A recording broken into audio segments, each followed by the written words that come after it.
First and foremost, I want to give honor, glory, and praise to the Heavenly Father, Yahweh, do so in the name of His only begotten Son, Yahweh Shai, who the world ignorantly calls Jesus Christ.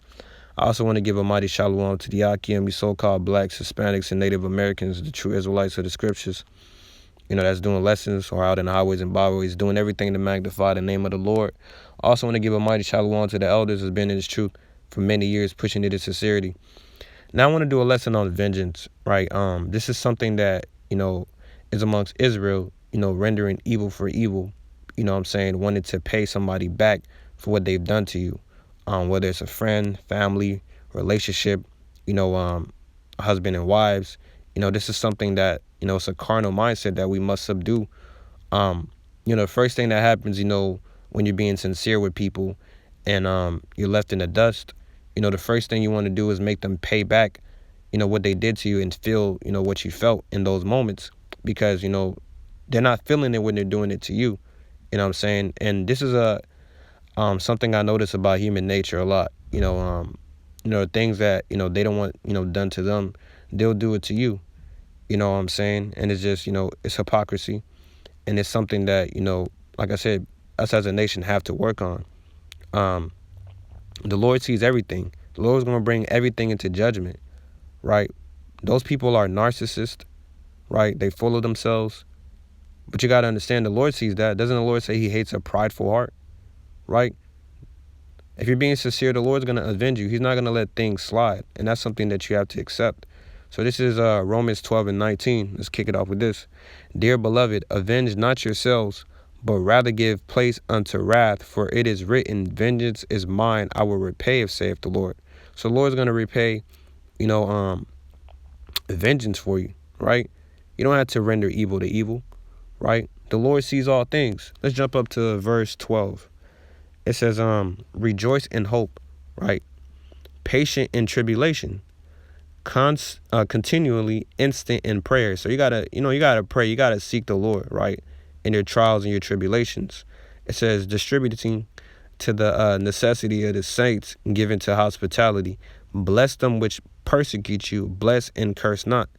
Rejoice with them that do rejoice, and weep with them that weep. Right, let's just jump to verse 17.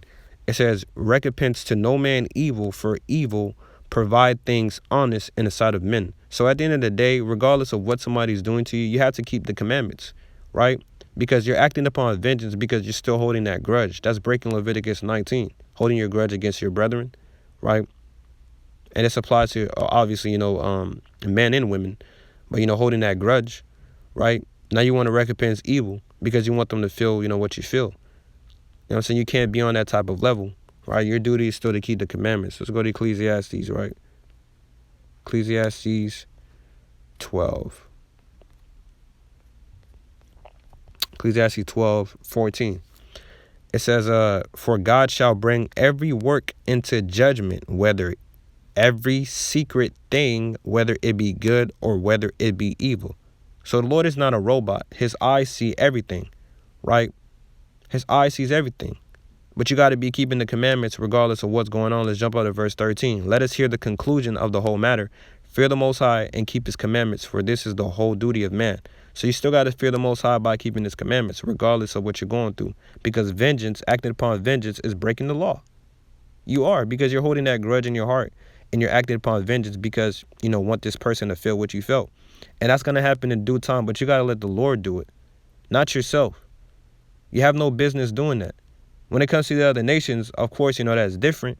We're going to avenge ourselves, but when it comes to, through the Spirit of the Lord, of course, but when it comes to amongst each other, like, we can't do that. We can't render evil for evil, and that's a lot of that's a lot that's going on in the nation of Israel right now. They like to render evil for evil and make people, pay for the things that's been done to them, and that's going to get you judged because you still got to keep the commandments, right? And not only that, you got to learn to also separate yourself from people like that, right? Because you don't know their lot, right? They could probably be the wicked. You just don't know. This is Proverbs 16:4. The Lord has made all things for Himself, yea, even the wicked for the day of evil.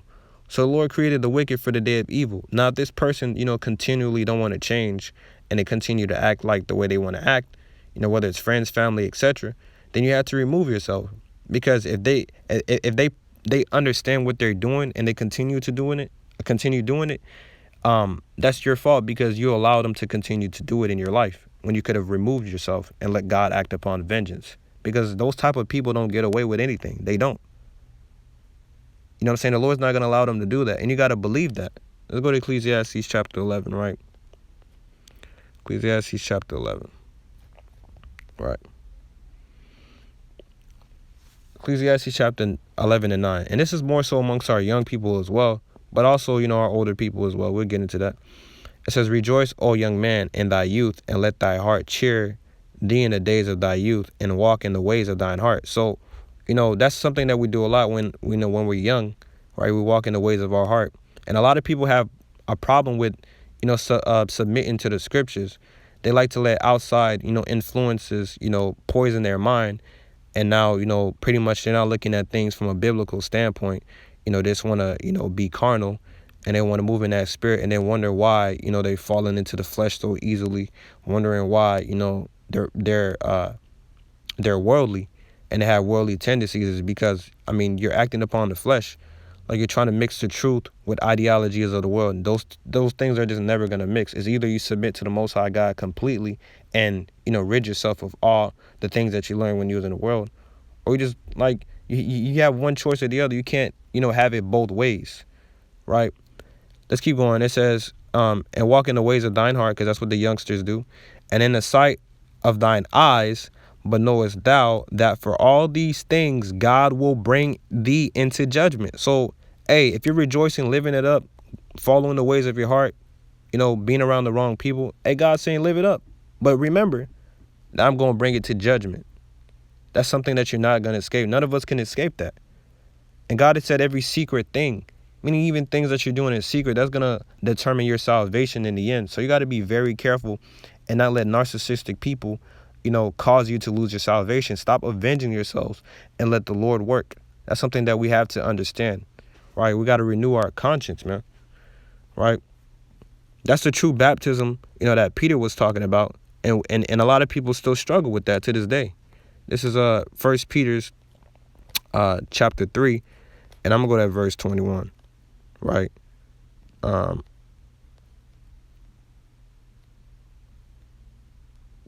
I'm sorry, verse 20. Which sometime were disobedient, when once the long suffering of God waited in the days of Noah. Right, let's talk about the day of Noah, which we're living in right now. While the ark was preparing, wherein few, that is, 8 souls were saved by water. Now, this is important because during Noah's time, people were being disobedient. People were acting a particular way. And, Noah separated himself from that, right? He continued to be obedient to the Lord regardless of what was going on, regardless of the evils that was happening around him. And that got him saved. Because at the end of the day, you're not in this shoot to please people. You're here to please the Lord. This is verse 21. The like figure whereunto even baptism do now save us, not putting away the filth of the flesh, but answering of a good conscience towards the Most High by the resurrection of Yahushua Mashiach. So, the scriptures do say, in Revelations 14, right, it says that, keep the commandments and faith in the Mashiach. So you got to, be meditating on the law, right, etc. That's the good conscience toward the Most High God, trying to do his will. But you also have to have faith in the Mashiach, right? And at the end of the day, like I said, a lot of people want that, prayer answer, like let, God see what they're going through and act upon it. And they go about it the wrong way. Like they're cursing people in their prayers. You know what I'm saying? Like that's not something that you want to do, right? You don't curse people in your prayers because that's still breaking the law, because the law tells us not to curse, the children of our people. We're not supposed to do that. So, that's something I really want to get on. It is vengeance. Like, stop acting upon vengeance. Let the Lord work. Like, if you're very sincere in your heart, you have nothing to worry about. Just continue being sincere and watch how the Lord blesses you. Because at the end of the day, it says that, the righteous, they're going to catch hell.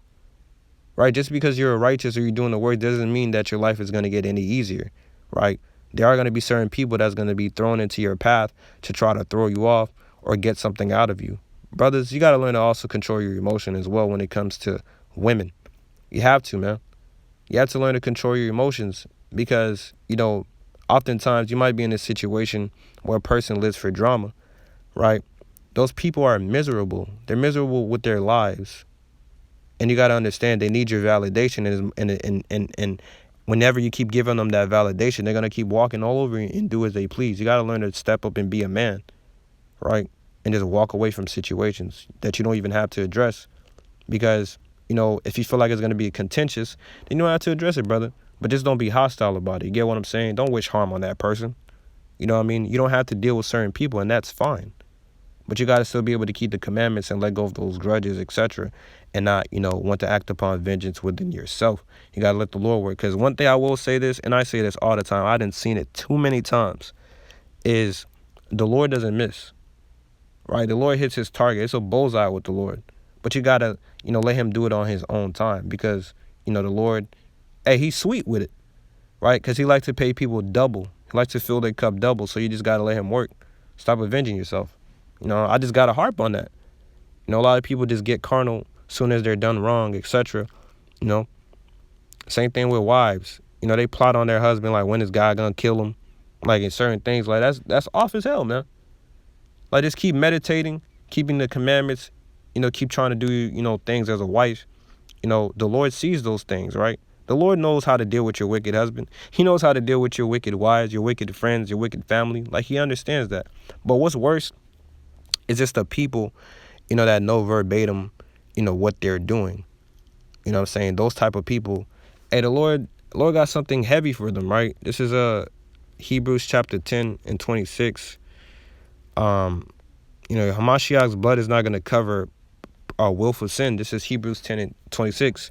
For we sin willfully after we receive the knowledge of the truth, there remain no more sacrifice for sins, but certain are fearful, looking for a judgment and fiery indignation which shall devour thy adversaries. Verse 28, he that despised Moses' law died without mercy under 2 or 3 witnesses. Under Moses' law, you got no mercy. Of how much sore, meaning how worse, punishment suppose ye shall be thought worthy, who has trodden under the foot the Son of the Most High God, and has counted the blood of the covenant, wherein he was sanctified, and unto a holy thing hast thou despised unto the spirit of grace. Because that's what we're in. We're in a grace period. And if you willingly know what you're doing and you continue to be wicked, hey, there's no sacrifice for that. You're going to pay for that. You know what I'm saying? Now, if something is different, that you're sincere, you make a mistake, and then, you correct yourself, versus somebody that's being consistently wicked and continue to, make people's lives miserable. Like, the Lord doesn't, you act like the Lord doesn't see that, right? Just continue to, keep these commandments, keep yourself firm in, in this truth, because, everything that's brought upon us, the Lord gave it to you because he know you can take it. The Lord's never going to give you too much you can't handle. Let's get to 1 Corinthians chapter 10, right? And I'm going to wrap it up. 1 Corinthians chapter 10, and let's go to 13. It says, there has no temptation taking you, but such as come into man. But God is faithful, who will not suffer you to be tempted above that ye are able, but with the temptation also maketh a way to escape, that ye may be able to bear it. Right? So the Lord's not going to give you something that's, hard to the point that you're not going to be able to, fight it off. And what is one of the temptations that we fight? Vengeance. When somebody does us wrong, whatever the case may be, we want to act upon vengeance. That's the first thing we want to do. You know what I'm saying? And let that hatred go out of your heart, and just focus on the Lord, because that's who you're here to impress. That's who you're, here to get validation from, and not people. This truth isn't about friends and etc. Because oftentimes in this truth, you're going to lose a lot of friends, just being devoted to the Lord. So, you just got to be in that mindset, move in that humble spirit, because the meek is going to inherit the earth. Not the prideful, not the wicked. And just got to let certain people be. You don't know their lot. If they continue to act a particular way and they never want to change, and that's pretty much their lot. And you just got to let things play out. Stop interfering with what God has done, because God will blind people and leave them to their delusion. So this is 2 Thessalonians chapter 2, and I'm going to start at verse 11. And for this cause, God will send them a strong delusion that they should believe a lie. Because one thing about narcissists is that they love to play victim. And God will make them believe that lie. It says that they all might be damned who believed not in the truth, but had pleasure in unrighteousness, right? Unrighteousness, right? So The Lord can send a strong delusion to somebody and make them believe anything.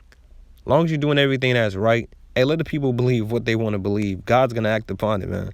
I sincerely want to send praise to you brothers, to you sisters, and also, also for your households. Lord willing that He keeps these wicked spirits out, and the people can come together. And like I said, this truth isn't about buddies. You know what I'm saying?